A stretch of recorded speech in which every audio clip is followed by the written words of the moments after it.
Tamam.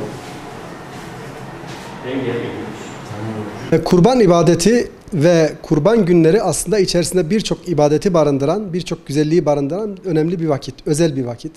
Kurban ibadeti Hz. İbrahim'in peygamberliği döneminden beri Allah Celle Celaluhu'nun kullarına kendi rızası için bir maddi varlığını feda etmeyi öğreten ve bu anlamda kullarına bir vazife yükleyen önemli bir ibadettir. Allah Resulü Hz. Muhammed Mustafa sallallahu aleyhi ve sellem kurban kesmiş ve ümmetine de kurban kesmeyi tavsiye etmiştir. Bizim için bu vacip olan bir ibadettir. Mümin kurbanını 3 sebeple keser. Kurbanını kesen Müslümanın kurbanının etini 3'e bölerek bu şekilde taksim eder. 1/3'ini fakir ve muhtaç aileleri, kişileri bularak onlara ulaştırır. 1/3'ini evine gelen misafirlerine ikram etmek için hazırlar. Kalan 1/3'ini de ev ahalisine, çocuklarına, ailesine ikram eder.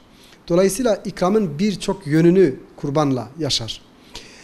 Biz şöyle inanıyoruz. Mümin kurbanını kestiğinde o kurbanın ahirette onun elinden tutacağını, onu sırattan geçireceğini, cennete ulaştıracağını bilerek ve buna inanarak kurban keser.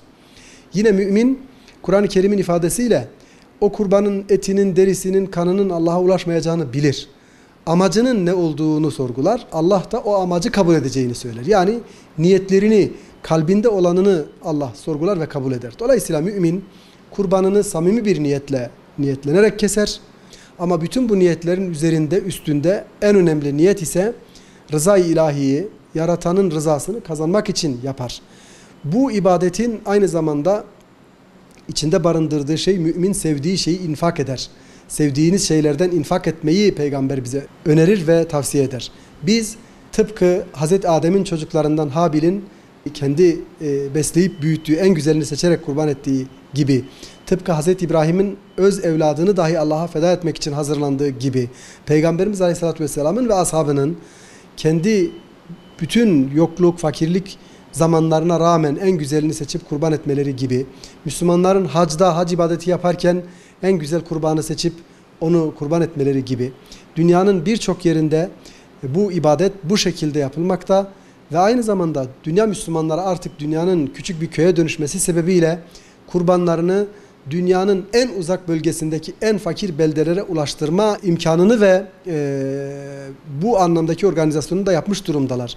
Nitekim Türkiye Diyanet Vakfı dünyanın 157 ülkesinde yüzlerce yerde milyonlarca Müslümana ulaşacak şekilde kurban organizasyonu yapıyor. Dolayısıyla bu artık Müslümanların dünyanın her yerine yardımlarını ulaştırma imkanını da bize kazandırmaktadır.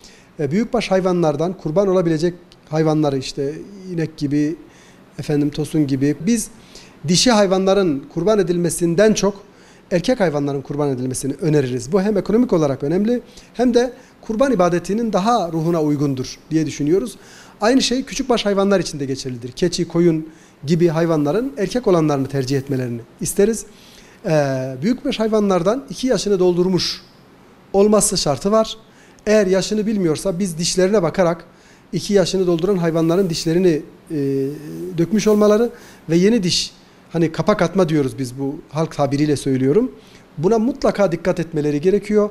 Küçükbaşlarla ilgili de 1 yaşını doldurmuş olması gerekiyor. Eğer hayvanın yaşı bilinmiyorsa bu hayvanın annesinin boyuna, ebatına gelmiş olmasını esas alıyoruz. Kesecekleri kurbanların herhangi bir yaradan, sakatlıktan, hastalıktan ari olması, tam, kamil olması önemlidir. Zira bu hastalıklardan veya eksikliklerden biri varsa o kurban edilmez. Çünkü Allah Celle Celaluhu ya kurban edeceğimiz, bağışlayacağımız ya da mümin olarak keseceğimiz bu kurbanın eksiksiz ve tam olması gerekiyor. Çok alımsız, çok çelimsiz, çok zayıf, bir şeye yaramamış bir hayvanı kesmek de önerilmemektedir.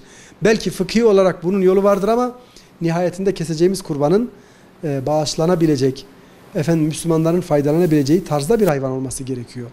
Bir de şu hususu vurgulamakta yarar var. Yani çevremde herkes kesiyor, ben de kesmeliyim diyerek borçlanan, çok zor durumda olduğu halde kurban kesenler olabiliyor. Biz diyoruz ki kurban ibadeti maddi imkanı olan, normal geçimini sağlayabilen ve borçlanmadan mümkün olabilecek kadar kurban alabilecek gücü olanlar kurban kessinler.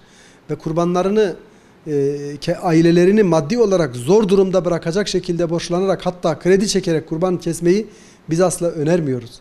Dolayısıyla kurban bir yardımlaşmadır, bir dayanışmadır ve bir paylaşmadır.